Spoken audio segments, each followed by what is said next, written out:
मंगो दुआ के शाला इंजदा नसीब होवे। मंगो दुआ के शाला इंजदा नसीब होवे। जद आवे मौत मैनू, जद आवे मौत मैनू, सोना करीब होवे। मंगो दुआ के शाला इंजदा नसीब होवे। जिस वेले विच कबर दे सोना कदम टिकावे। जिस वेले विच कबर दे सोना कदम टिकावे। ते कदमां च टै पवा। बिस्मिल्लाहिर्रहमानिर्रहीम। अस्सलामु अलैकुम दोस्तों बुजुर्गो नाजरीन, तुहाडे सामने मैं अगली वीडियो दे नाल हाज़र हाँ। अज जिहड़ी वीडियो तुहाडे सामने पेश की जाती भी है जनाब, एक शर्तिया मोटापे वास्ते बड़ी ही बेहतरीन तो बड़ी ही जबरदस्त तो बड़ी आला किस्म की वीडियो है। हाँ जी, ये जरा नुस्खा है तुहाडे सामने सारी दी तफसील तुहानूं दस रहे कि किहड़ी किहड़ी चीज़ है और इनका इस्तेमाल जरा फिर तुहानूं बाद दस रहे हैं। और यह चीज़ां सब तो पहले जिहड़ी चीज़ हैगी है सौंफ हैगी है, जिन्हों बादियान भी कहा जाता है। और ये सारिया चीज़ों का वजन जरा ना एक एक छटांग है, यानी कि पूरी छटांग 60-60 ग्राम। दूसरे नंबर पर आमला खुश्क है, जिन्होंने औले भी कहा जाता है, सुक्के औले आमला खुश्क। वो कई दोस्त कहते हैं सानू पंजाबी की समझ नहीं आती। यार मैं तुहानूं दोनों लफज दसना पाया कि पंजाबी भी तो उर्दू भी। यह अलसी के बीज ने, हिकमती ज़बान दे विच इहनूं तुखम अलसी भी कहा जाता है, होर भी लफज बोले जाते हैं, लेकिन अलसी आम ज़बान का लफज भी है। तो अलसी के बी। हाँ जी, अगली आइटम जी हैगी है अंबा हल्दी, यानी कि एक आम घरेलू हल्दी होंदी है, वो तो आम होंदी है। यह जंगली हल्दी होंदी है और ये उहदे नालों बहुत तेज़ होंदी है और दवाइयां दे विच ज़्यादा यह हल्दी इस्तेमाल होंदी, अंबा हल्दी। और इस तो अगली आइटम है जी तारफ की मोहताज तो नहीं हैगी, क्योंकि सारे दोस्तों को पता होंदा है मलट्ठी है। इन्हूं मलट्ठ भी कहा जाता है, असल सॉस भी कहा जाता है। और ये मलट्ठी है, एक दरख्त की लकड़ी है और ये मोटापे वास्ते भी बड़ा बेहतरीन जोज है। और आम इनका सब तो ज़्यादा इस्तेमाल जरा ना वो गले वास्ते किया जाता है। इस तो अगली जी आइटम हैगी है दवाई जी आम इस्तेमाल होंदी है, लेकिन वो सफ़ेद जीरा होंदा है। और यह जो जीरा है काला जीरा है, जीरा स्याह भी कहा जाता है, इन्हूं काला जीरा भी कहा जाता है। लेकिन ये सफ़ेद जीरे की बनिस्बत बहुत अच्छा होंदा है, बहुत वधिया होंदा है और ज़्यादा असर रखता है। और इन्हां चीज़ों का जिहड़ा इस्तेमाल है मोटापे वास्ते एक जादू असर है। और यह अगली आइटम हैगी है बादाम दियां गिरियां, मगज़ बादाम, बादाम गुड़बंदी।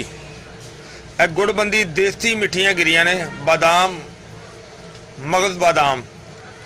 और जी एक सारिया चीज़ों का मरकब है, ये बहुत ही आला तो बड़ी ही अच्छी तो बड़ी ज़बरदस्त किस्म की चीज़ है।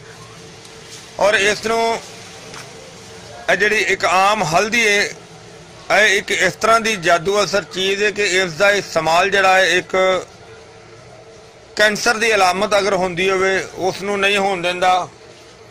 और उस दे वास्ते बड़ी ही अच्छी तो बड़ी आला किस्म की चीज़ है। बल्कि ये सारिया चीज़ों का फार्मूला बहुत ही अच्छा तो बड़ा जबरदस्त बड़ा वधिया मरकब है। और इसनों हुण पीस के पाउडर बना के इन्हूं मुकम्मल करने। हाँ जी, इन्होंने हुण कुट के ते पाउडर बनाने आ। सारियां चीज़ां पहले सब तो पहले सौंफ इहदे च पाईए, बल्कि सारियां ही पाणियां ने इहदे विच, लेकिन जिहड़ियां चीज़ां पहले कुट्टण वालियां उन्होंने पहले कुटने आ। और अगर बादाम इहदे च पहले नहीं शामिल करने, क्योंकि पहले अगर शामिल कर देते ने फिर दूसरियां चीज़ों वो बरीक नहीं होण देणगे, लिहाजा अलसी इहदे शामिल कर देने आ। बाकी चीज़ां अलहदा कुट के तो फिर अलहदा उहदे च मिक्स करने आ। हाँ जी, जिहड़ियां चीज़ां देखो असीं कुट रहे हैं जे, कुछ चीज़ां देखो कुटियां ने। मलट्ठी है, इनू भी दलफल किया होया, बहुत मुश्किल है जनाब, है बहुत सख्त है। मलट्ठी बहुत सख्त होंगी है, इहदी पाउडर बनाना बहुत मुश्किल है।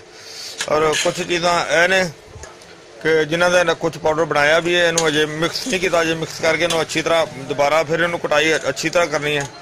और जिहड़ियां बादामां दी गिरियां ने इन सब तो एंड ते करना है, क्योंकि इहदे च आयल होंदा है और आयल की वजह तो दूसरी चीज़ भी बारीक नहीं होने देगी, पाउडर नहीं बनन देगी। इस वजह तो कि बेहतर है कि अगर खुश्क चीज़ां जिहड़ियां ने उन्होंने पहले, और सख्त चीज़ां ने उन्होंने पहले अलहदा अलहदा अगर कुटिया जाए फिर भी ठीक है। और जिस तरह तुहाडे सामने असीं चीज़ां कुछ जिस तरह के हिसाब नाल लईआं ने उन्होंने अलहदा अलहदा उन्होंने कुट लिया, बल्कि इन्हें अच्छी तरह जो बारीक पाउडर नहीं होया, अजे मजीद पाउडर बनाने आ, क्योंकि अजे कुटाई कर रहे हैं बहुत सख्त, काफ़ी टाइम ले लिया इन्हें, क्योंकि नुस्खा बहुत ज़बरदस्ती बहुत अच्छा है। और इंशाल्लाह जिहड़ा भी इस्तेमाल करेगा इंशाल्लाह इस दे नाल बहुत ही अच्छा फायदा होएगा।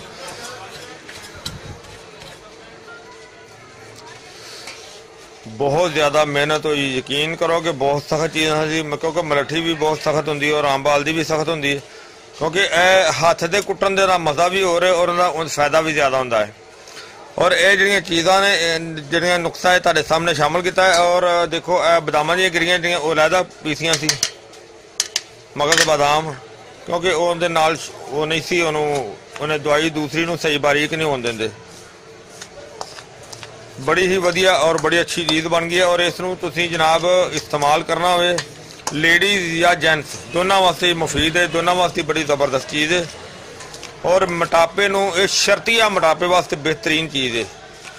और ये आम हर पंसारी को चीज़ां मिल जांदियां, कोई ऐसी इहदे विच चीज़ नहीं जिहड़ी कि बड़ी मुश्किल होवे या ज़्यादा महंगी होवे, यानी कि सस्ता भी है, अच्छा भी है, बहुत ही आला किस्म का नुस्खा है।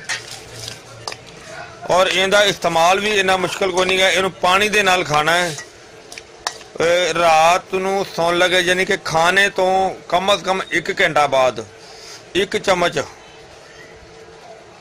यानी कि नॉर्मल जरा 1 चम्मच लेना है। और इनू अगर गर्म पानी कर लो फिर भी ठीक है, नहीं तो ताज़े पानी नाल भी खाया जा सकता है। अगर इनू 2 टाइम भी खा लो तो फिर भी बहुत ही अच्छी चीज़ है, बड़ी वधिया चीज़ है, बड़ा अच्छा ये फार्मूला है। और इनू इस्तेमाल करन दे नाल बहुत ज़्यादा बीमारियां जिहड़ियां ने मोटापे तो इलावा वो कवर हो जांदियां ने, यानी कि इहदे नाल दर्दां नूं भी बड़ा बेहतरीन फ़ायदा होएगा। और इस दे नाल जिहड़ियां चीज़ां दा जुज़ है उहदे नाल कैंसर दी अगर अलामत हुंदी है, अल्लाह माफ़ करे अल्लाह ना करे किसी नूं ना होए, अगर ओनू ये होण नहीं देगा, मकसद इहदा है कि इस दे नाल उस बीमारी नूं हमला नहीं करन देगा। इन्नी अच्छी जड़ी बूटियां का यह फार्मूला है। और इस तो इलावा ये पेट के निज़ाम वास्ते भी बहुत ही अच्छी तो बड़ी आला चीज़ है। ये चर्बी नूं खोर के ते जिस्म नूं बेहतरीन ते खूबसूरत बनाने वाली ये चीज़ है, बड़ा अच्छा है फार्मूला है। लेकिन ये जदों भी तुसीं लवो कोशिश करना है कि सारिया चीज़ों नूं अलहदा अलहदा कुट के पाउडर बनाने ने, और अलहदा अलहदा कुटने अगर चट्टू वट्टे नाल बेशक लोहे का होवे या लकड़ी का होवे, किसी तरीके का भी होवे तो उहदे विच तुसीं कुट सकदे हो। और इनू कुट के ते इनू जनाब जिहड़ा ना बहुत ही अच्छी, यानी कि जिन्नी भी तारीफ की जाए वो कम है, तो बहुत वधिया तो बड़ा अच्छा फार्मूला है। मैं फिर तुहानूं दसदा जावां दोबारा कि इनू तुसीं पानी नाल, ताज़े पानी नाल या नीम गर्म पानी दे नाल इस्तेमाल करना है। तो खाने तो 1 घंटा बाद या 2 घंटा बाद भी इस्तेमाल कर सकते हो, सुबह तो शाम भी इस्तेमाल कर सकते हो। अगर एक टाइम इस्तेमाल करो, एक टाइम भी बेहतर है। अगर और इसका मजीद इहदा होर ये फायदा है कि ये ब्लड प्रेशर के मसले में भी बेहतर करेगा इंशाल्लाह, यानी कि दर्दां वास्ते भी बहुत मुफीद है। लेकिन मेन काम इहदा जिहड़ा ना वो जिहड़ा कि मोटापे वास्ते आ, और इंशाल्लाह ये मोटापे नूं शर्तिया तौर पर ठीक करेगा।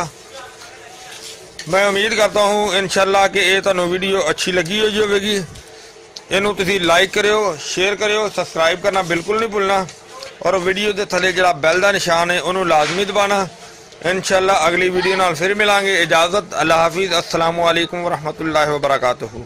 गए बतेरे सरकार नु कमांगे, गम हो गए बतेरे सरकार नु कमांगे। दर्दा दर्दा दर्दान पाए घेरे, दर्दान पाए घेरे सरकार नु कमांगे, दर्दान पाए